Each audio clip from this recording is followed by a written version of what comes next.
Irmãos, essa semana a gente presenciou na quarta-feira, não é? A final de um determinado campeonato e toda a repercussão ruim que aquilo teve. E eu fiquei pensando, não só nesse campeonato, mas em muitos outros campeonatos, ou atividades esportivas, ou festivais artísticos, em situações em que existe esse tipo de frustração e de reação negativa diante daquilo em que se depositou toda a sua esperança com respeito à alegria, ao sentido da vida. Porque, infelizmente, a gente, gostando ou não de futebol, é isso que muitos fazem. Muitos se entregam a um fanatismo, muitos lidam com o esporte como se fosse um meio de transcendência, de se alcançar uma situação na vida para longe de qualquer monotonia e procuram então cor e sentido para a vida em coisas como uma final de futebol. Claro que torcer por algum time não é nenhum problema, a questão é, por que será que as pessoas colocam a vida delas e algumas morrem por essa causa? O que se passa no coração dessas pessoas? Há esse tipo de inversão muitas vezes no coração de pessoas que, para nós que temos o Espírito Santo, para nós que conhecemos a palavra de Deus, o que se passa é a ausência no coração de Deus, é vazio de Deus, é carência de conhecer aquilo para o que nós fomos de fato feitos, conhecer aquilo que de fato pode dar sentido à nossa vida. E a gente que é cristão, que tem o Espírito Santo, fica perplexo diante disso, se perguntando, gente, como podem essas pessoas darem sinais tão claros de que estão tateando no escuro, estão perdidas sem conseguir encontrar o sentido das suas vidas, desperdiçando sua energia, seus recursos, seu tempo, numa coisa que deveria apenas ser uma diversão passageira, deveria ser apenas um momento de descontração entre amigos, mas que se torna o sentido último da vida, e o sentido todo se esvai com uma derrota. E isso, claro, para nós é muito triste. O texto que a gente vai ler conta a história de um cara que também estava tateando no escuro, mas por uma razão até física, ele era cego. E aí, na sua cegueira, ele ouve falar de Jesus e finalmente tem um encontro com Jesus. E Jesus, então, que passava curando as pessoas, decide curá-lo. Mas não é uma simples cura física, não é um simples ato poderoso de Deus mostrando a sua onipotência ao curar um homem cego. Vai muito além disso. Queria que você prestasse atenção na leitura desse texto. Diz assim, Marcos 10, 46. Então chegaram a Jericó, quando Jesus e seus discípulos, juntamente com uma grande multidão, estavam saindo da cidade, o filho de Timeu, Bartimeu, que era cego, estava sentado à beira do caminho, pedindo esmolas. Quando ouviu que era Jesus de Nazaré, começou a gritar, Jesus, filho de Davi, tem misericórdia de mim. Muitos o repreendiam para que ficasse quieto, mas ele gritava ainda mais, filho de Davi, tem misericórdia de mim. Jesus parou e disse, chamem-no, e chamaram o cego. Ânimo, levante-se, ele o está chamando. Lançando sua capa para o lado, de um salto pôs-se em pé e dirigiu-se a Jesus. O que você quer que eu lhe faça? Perguntou-lhe Jesus. O cego respondeu, mestre, eu quero ver. Vá, disse Jesus, a sua fé o curou. E imediatamente ele recuperou a visão e seguiu Jesus pelo caminho. Algo maravilhoso aconteceu na vida daquele homem. A história diz que, o relato diz que ele era Bartimeu, filho de Timeu. Normalmente, quando se fazia alusão ao pai no nome da pessoa, ou quando o texto relata de quem ele era filho, é porque possivelmente a ascendência dele, a origem dele era de gente importante na sociedade. Contudo, apesar disso, o relato é de que ele estava mendigando à beira do caminho. Por que isso? Por que aquele homem estava vivendo uma vida socialmente aquém daquela para a qual ele havia nascido. Por que que a vida dele estava daquela forma limitada? Porque naquela cultura, para muitos, ser cego era ser amaldiçoado. E certamente ele foi vítima desse afastamento, dessa segregação social, desse desprezo, foi considerado como maldição, foi desprezado, e apesar de ser talvez de uma origem nobre, estava ali à beira do caminho mendigando. Não se diz se ele havia tentado procurar curandeiros ou coisas do tipo, simplesmente diz que ele estava ali na beira do caminho. E a sensação que o relato dá é que ele tinha todos os motivos para viver reclamando, desesperançoso, entregue à sua própria incredulidade, entregue à sua própria desesperança, entregue ao seu próprio desespero, vendo a sua vida passar, ou os dias passarem, sem que nada viesse a acontecer.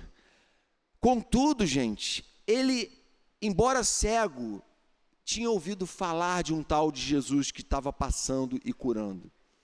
E a impressão que dá, e a resposta tão imediata que ele dá à chegada de Jesus naquela região, é que ele já estava nutrindo, por causa daqueles relatos, uma fé no Senhor muito maior do que talvez a minha e a sua fé. Uma fé no Senhor, embora ele ainda não caminhasse com o Senhor. Uma certeza de que Jesus era de fato esse Deus todo-poderoso que podia curar a alma dele.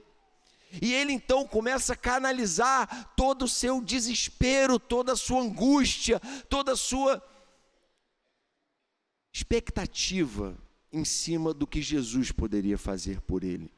Ele acredita que Jesus podia operar na vida dele um milagre.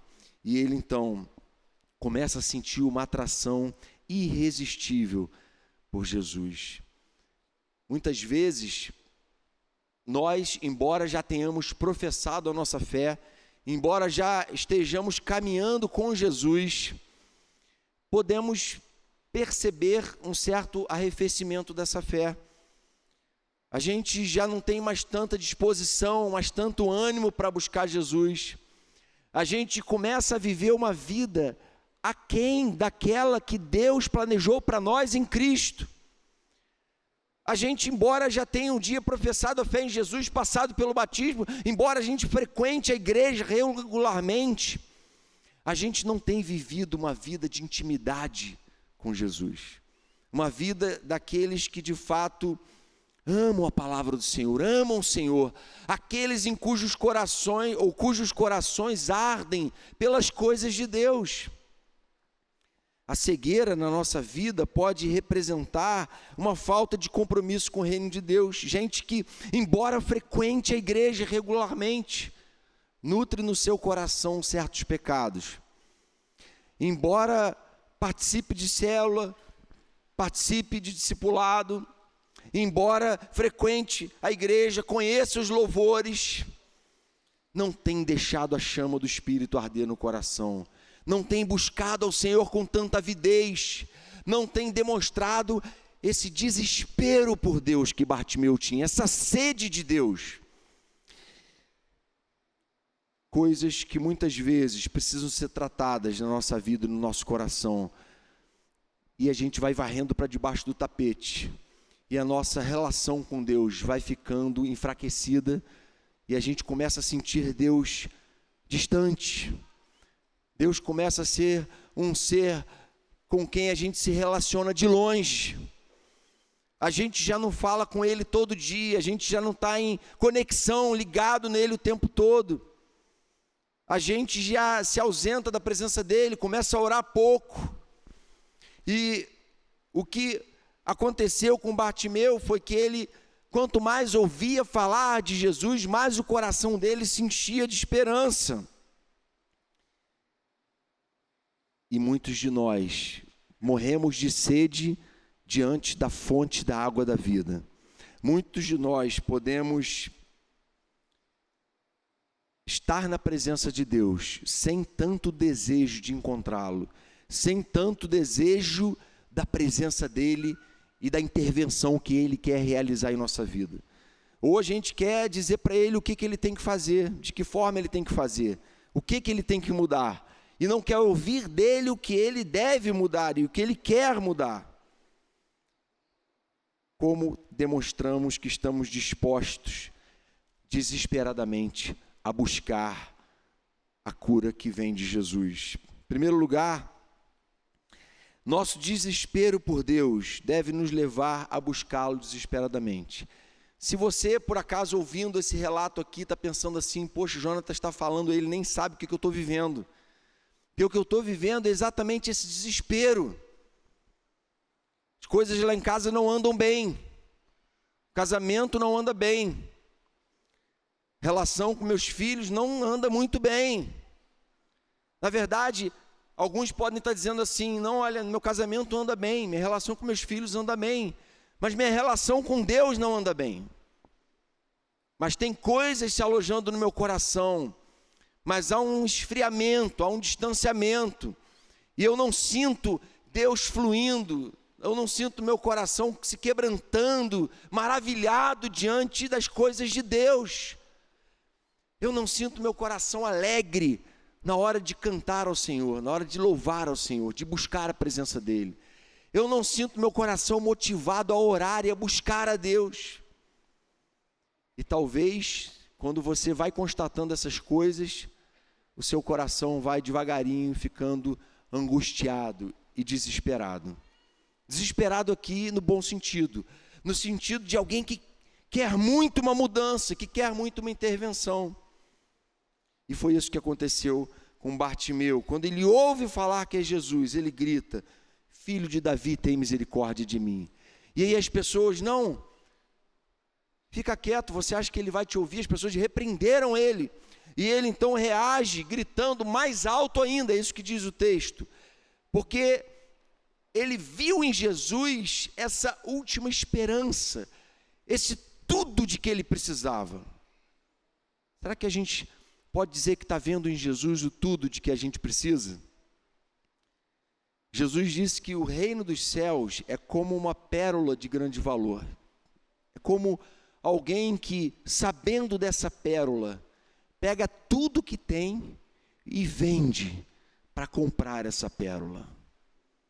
Bartimeu estava exatamente nessa condição. Nada na minha vida é mais importante do que o reino de Deus.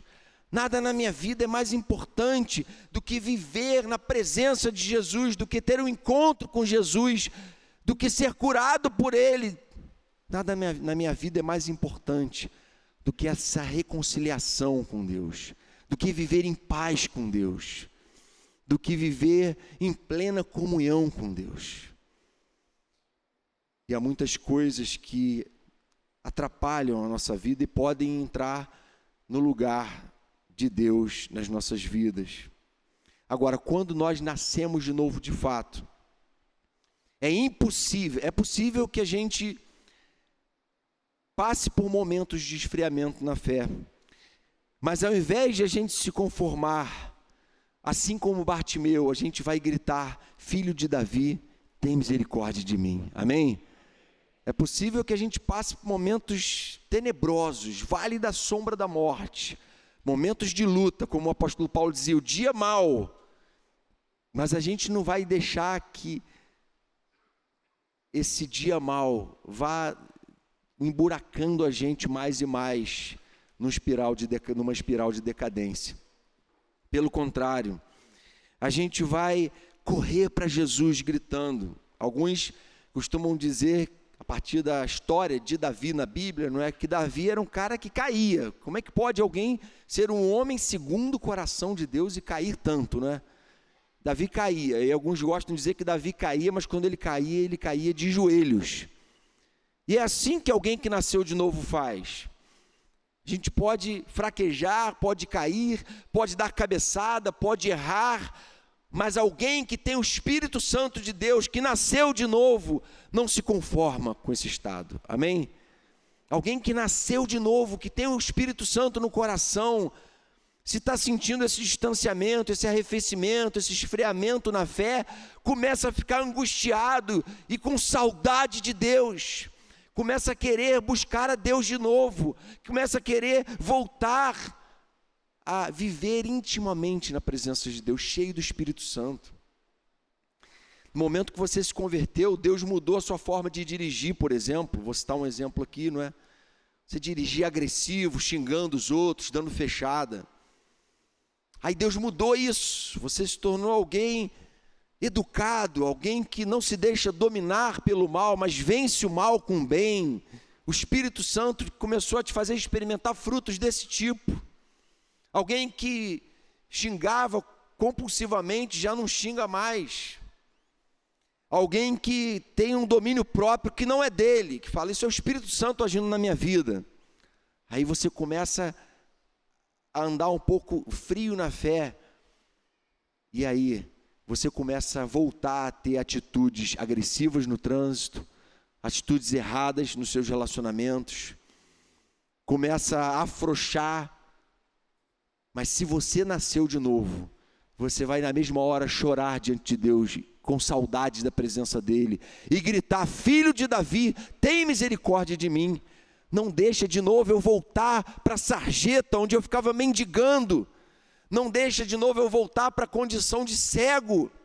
Eu quero viver como alguém que enxerga a tua presença, que enxerga Jesus diante de si, como alguém que sabe que está diante da fonte, da água da vida, diante de quem não tem razão nenhuma para a gente ficar morrendo de sede. Amém, irmãos? Como pode alguém que nasceu de novo, é cristão, está em Jesus, ficar morrendo de sede? Porque Ele é a nossa água da vida. Isso foi o que aconteceu com o filho pródigo, não é? Sabe aquelas saudades da casa do pai? Eu tenho que voltar para lá, a casa do meu pai é um lugar maravilhoso. Eu preciso voltar para Deus, eu preciso voltar para o centro da vontade de Deus na minha vida. Eu estou desesperado por Deus, eu quero mais Deus, eu desejo mais a Deus. Filho de Davi, tem misericórdia de mim. Queria que você pensasse na sua própria vida. Talvez Deus esteja esperando de você nessa noite, essa mesma oração, exatamente no que você está vivendo hoje, que você se volte para Ele dizendo, Jesus, filho de Davi, tem misericórdia de mim, reaviva a minha vida, vem trazer cura, livra meus olhos de toda cegueira, livra a minha alma de tanta estupidez, de acreditar em tantas mentiras, de tantos valores errados com os quais a gente é bombardeado o tempo inteiro. O Senhor só quer que a gente se volte para Ele. Uma outra forma de a gente demonstrar para o Senhor que a gente está desesperado pela presença dEle, é quando a gente confia plenamente na graça dEle. Foi isso que Bartimeu fez. Vejam bem, naquela cultura, as pessoas andavam com capas. A capa, ela tinha uma função muito importante, porque ela, naquele clima árido, né, um clima muito hostil, muito ruim, em que de dia faz muito calor e à noite frio. Então era comum as pessoas andarem com a capa para se protegerem do sol durante o dia e do frio durante a noite, porque há uma variação térmica muito grande nesses lugares, lá no Oriente Médio. E aí, o que acontece é que aquele homem, no momento que é chamado por Jesus, lança a sua capa de lado, se levanta e vai ao encontro do Senhor. Sabe o que ele estava fazendo com isso? Dizendo assim, olha, até então eu não acreditei em nada, eu não confiei em nada, mas agora eu estou disposto a confiar. Lançar a capa é lançar de lado aquilo que representava para aquele homem a segurança. Você entende como isso é significativo para nós? Você não anda com uma capa como Bartimeu, nem eu, mas a gente tem coisas que representam para nós segurança. Coisas em que a gente confia para a gente viver aqui nessa terra. Mas Bartimeu, naquele momento, ele sabia que se ele soltasse a capa no meio da multidão, cego, E se ele não fosse curado, ele jamais teria sua capa de volta. Ele simplesmente perderia aquilo que era um objeto tão importante para ele. E o que ele faz? Ele lança a capa de lado, como dizendo: olha, eu confio plenamente no Senhor, porque se o Senhor está aqui, Ele vai me curar, porque se o Senhor está aqui, Ele vai prover para a minha vida o que eu preciso, porque se o Senhor está aqui, Ele é tudo que eu preciso. Amém?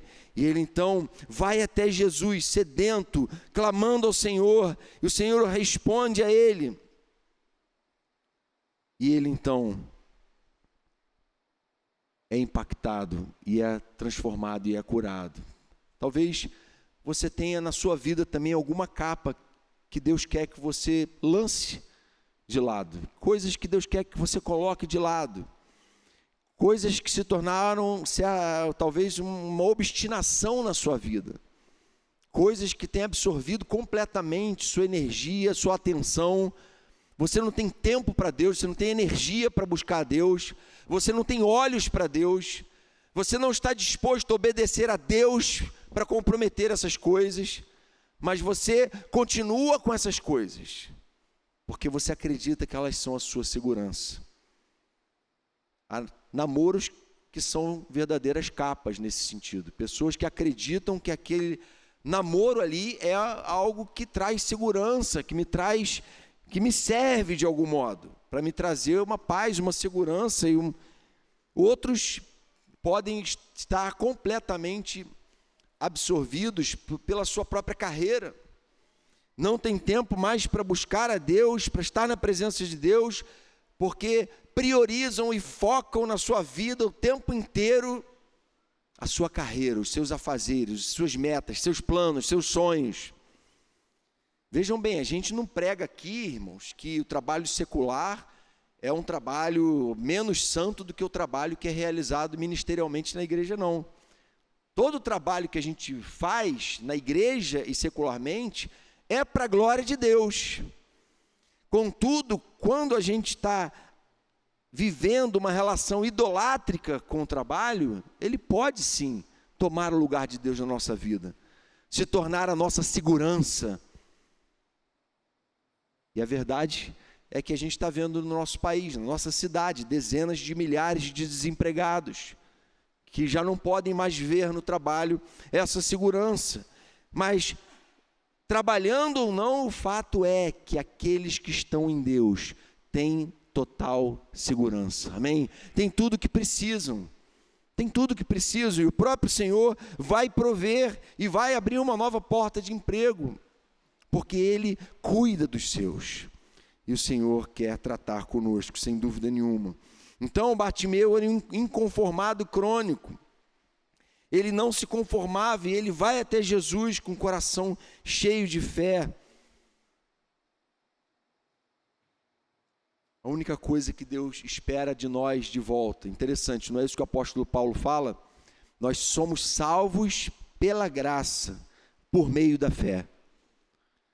Somos salvos pela graça, por meio da fé.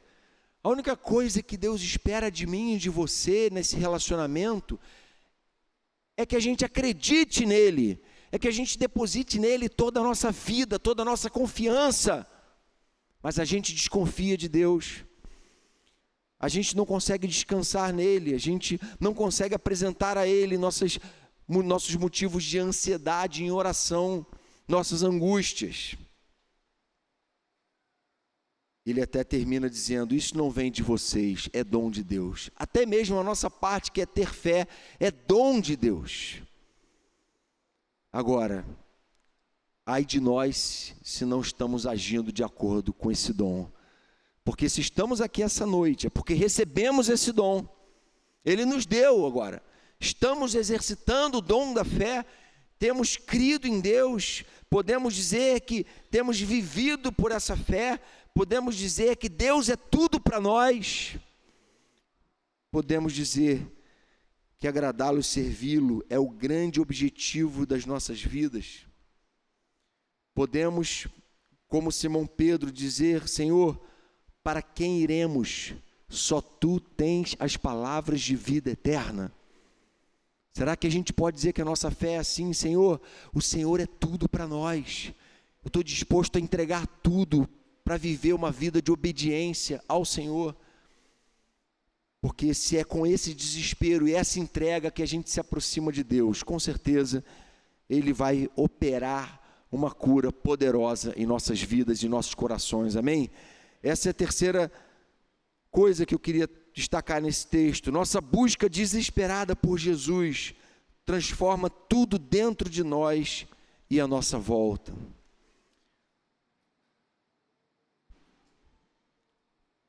É possível que eu e você enfrentemos uma adversidade muito cruel e muito difícil. Mas é impossível que a gente, se aproximando de Jesus com fé, se lançando aos seus pés, confiando nele, não venha experimentar o toque dele, não venha experimentar o consolo dele, não venha experimentar o poder transformador dele dentro de nós e fora de nós. Havia uma cura que Bartimeu experimentou, que é a cura óbvia, não é? Ele foi curado de cegueira, e isso é o maior destaque que a gente na hora percebe. Mas existe um outro tipo de cura, porque ele passa aqui, que é uma cura, na verdade, que Jesus valoriza mais, eu até ousaria dizer isso. Ele pergunta para Bartimeu assim: o que você quer que eu lhe faça? Verso 51. O que você quer que eu lhe faça? Sabe por quê? Porque muitas vezes, irmãos, o problema não é Deus querer fazer e agir, é que nós estamos acostumados e acomodados com nossas falhas, nossos pecados e nossos erros, com a nossa cegueira, com a nossa forma limitada de enxergar a verdade. E o Senhor pergunta para a gente: o que você quer que eu te faça? Alguns talvez respondessem para Jesus: Jesus, você não está vendo que ele é cego? Óbvio que ele quer que você cure ele. Mas Jesus faz questão de perguntar: o que você quer que eu te faça? Porque é a mesma coisa que ele está perguntando para o Jonatas aqui essa noite. Jonatas, o que você quer que eu te faça? Você quer mesmo que eu entre na sua vida? Você quer mesmo que eu transforme o seu coração? Você está consciente dos desdobramentos de andar comigo, de me seguir? Você está consciente do que você vai ter que abrir mão para isso? E Jesus também está perguntando para você: o que você quer que eu te faça? Você quer ser curado mesmo? Sabe por quê, gente? Tem gente que sai ano, entra ano e continua com a mesma enfermidade. E a razão disso não é a falta de cuidado de Deus, não é a falta de poder de Deus, mas é a falta de desespero santo, de desejo de ser curado da nossa parte. E Jesus está falando: você quer mesmo ser curado? Porque se você quer ser curado e tem fé, você vai ser curado, amém? Se você quer ser curado e tem fé, se você está disposto aos desdobramentos daquilo que Deus quer fazer na sua vida, e está se entregando a Ele completamente, está confiando apenas nele, lançando de lado toda a confiança em qualquer outra coisa, Ele vai intervir e vai operar o seu milagre. Mais importante então, Jesus estava fazendo uma cirurgia no coração, na alma de Bartimeu. Ele queria que Bartimeu refletisse em que tipo de cura ele queria realmente trazer para ele. Porque a cura do corpo, daqui a pouco o corpo perece, acabou. E agora? Aqueles olhos que ficaram saudáveis, agora Bartimeu faleceu alguns anos depois e acabou. Mas Jesus sempre se preocupa e vai muito além, querendo que Bartimeu não apenas passasse a enxergar, mas passasse a viver uma vida muito além do que ele estava conseguindo enxergar. E ele então, irmãos, pergunta, e a resposta de Bartimeu é: mestre, eu quero ver. Resposta positiva: Jesus, eu quero ter os meus lábios tocados pelo Espírito Santo. Eu quero ter meu coração tocado pelo Espírito Santo. Eu quero ter meus desejos tocados pelo Espírito Santo, meus prazeres, meus vícios, minhas manias, meu ego inchado, meu orgulho pessoal, minha vaidade tocada pelo Teu Espírito Santo. É a resposta que o Senhor quer que a gente dê para Ele. Senhor, eu quero ter esse encontro com a Tua presença, eu quero ver não apenas com os olhos, eu quero enxergar o Teu reino, eu quero ver a Tua verdade, eu quero abraçar essa verdade. E Jesus fala para ele: a sua fé o curou, a sua fé o curou. Se a tua vida tem sido sistematicamente transformada pelo Espírito de Deus, é porque você tem tido fé e tem clamado: Filho de Davi, tem misericórdia de mim. E o texto termina dizendo assim: e seguiu Jesus pelo caminho. O encerramento desse texto, irmãos, sem dúvida nenhuma, é a parte mais importante. Talvez o texto não revelasse uma cura física, e Bartimeu, tendo esse encontro com Jesus, cego, passasse a segui-lo, porque é melhor ser cego e entrar no reino de Deus do que ter os 2 olhos e queimar no inferno. Amém? E Bartimeu então passa a seguir Jesus, porque não apenas ele passara a enxergar as coisas à sua volta, como ele compreendera quem era Jesus. Ele queria seguir Jesus, ele queria aprender mais, ele queria ouvir os ensinamentos de Jesus, ele queria viver num relacionamento intenso com Deus. E Deus quer que a gente também viva esse relacionamento intenso com Ele. Ele quer que a gente também passe a viver como seguidor de Jesus. Existe muito crente arrolado nos halls de membros, halls das igrejas, não é? Nas membresias das igrejas. O IBGE registra um número muito grande de cristãos professos. Mas infelizmente, como Calvino dizia, tem uma igreja visível e tem uma igreja invisível. Nem todo que me chama Senhor, Senhor, herdará o reino dos céus, mas aquele que faz a vontade do meu Pai que está nos céus.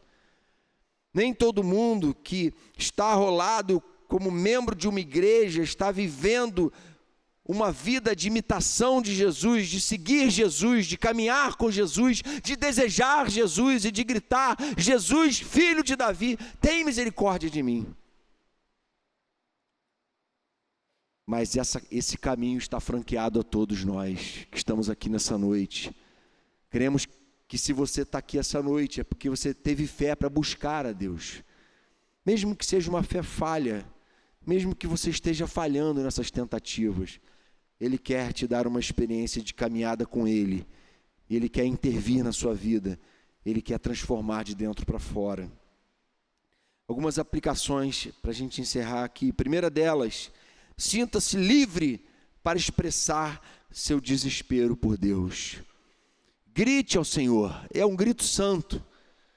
Grite ao Senhor desesperadamente, clame a Ele, exercite a sua fé, ore mais. Deus tem falado frequentemente a nós aqui na igreja, através das mensagens e por diversas maneiras, que a gente precisa se voltar mais para Ele em oração. A oração é o que nos coloca em intimidade com Deus, em relacionamento com Ele.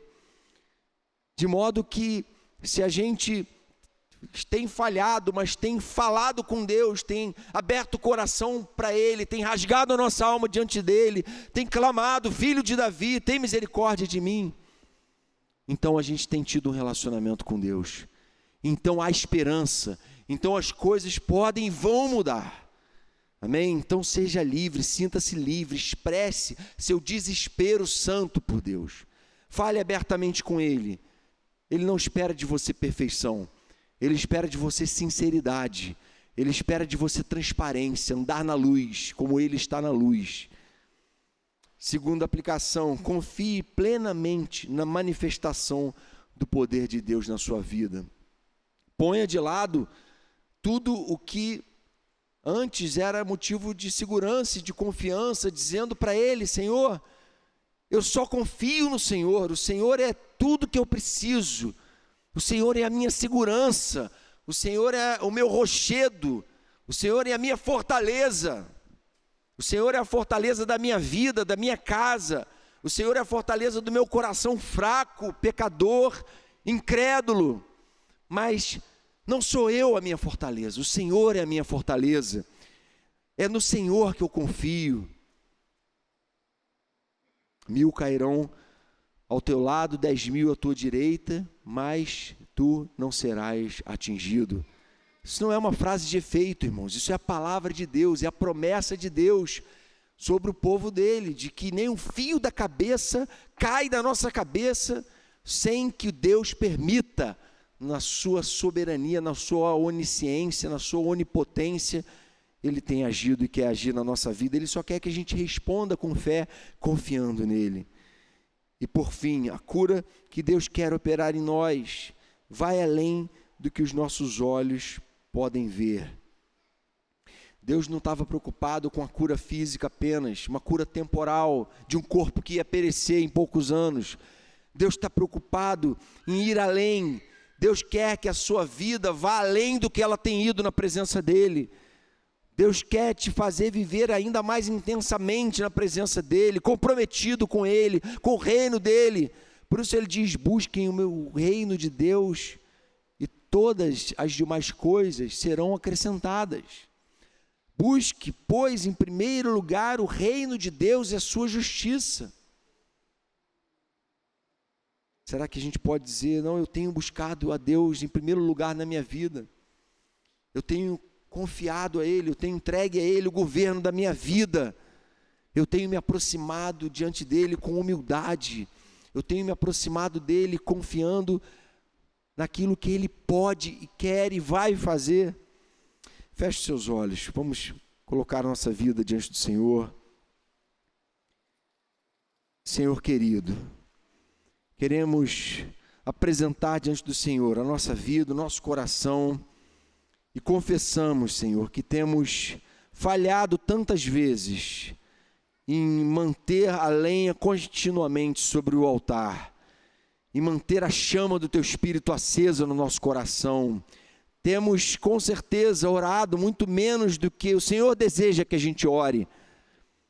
Temos vivido menos intimamente com o Senhor do que deveríamos, do que sabemos que o Senhor nos chamou a viver. E nessa noite queremos te pedir, Senhor, tem misericórdia de nós. Queremos apenas, como Bartimeu, nos aproximar do Senhor, com o coração quebrantado, humilhado, e dizer: Filho de Davi, tem misericórdia de mim. Senhor, revigora a alma de cada um dos meus irmãos aqui presentes. Vem sobre o teu povo, vem revigorar as nossas vidas.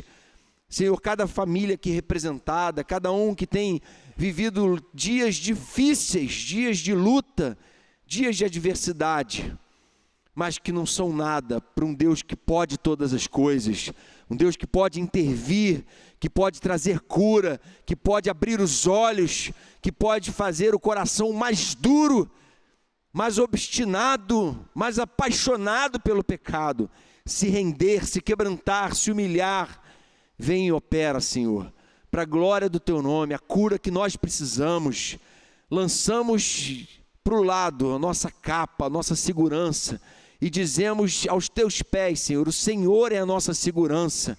Confiamos no Senhor e cremos que o Senhor pode restaurar o irremediável, o irreconciliável pode ser conciliado na Tua presença. E clamamos para que o Senhor faça assim, para a glória e louvor do Teu nome, Jesus. Amém, Pai.